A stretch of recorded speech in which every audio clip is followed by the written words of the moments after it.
అడగనిదే అమ్మైనా అన్నం పెట్టదు అని అంటారు కదా. రొనాల్డోకి చిన్నప్పుడు అనిపించేదంట తను ఇంకా లైఫ్ లో సక్సెస్ అవ్వడేమో, లైఫ్ ఇలాగే గడిచిపోతుందేమో అని అనుకునేవాడంట. బట్ ఒక ఇంటర్వ్యూలో ఆయన ఏం చెప్పారంటే, We had a McDonald's next to the stadium where we live. అక్కడికి వెళ్లి బ్యాక్ సైడ్ డోర్ నాక్ చేసి అడిగేవారు, Hey, any burgers left? అక్కడ పనిచేస్తున్న ఎడ్ అండ్ తన ఇద్దరు ఫ్రెండ్స్ ఎవరికి కనబడకుండా రొనాల్డోకి మిగిలిన బర్గర్స్ ఇచ్చేవారు.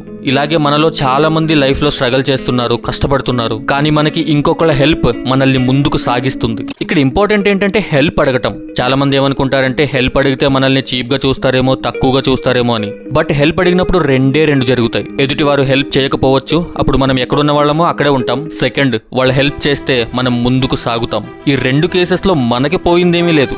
వి లూజ్ నథింగ్. అది రొనాల్డో సక్సెస్ అవ్వచ్చు, లేదా ఇంకెవరైనా గ్రోత్ అవ్వచ్చు.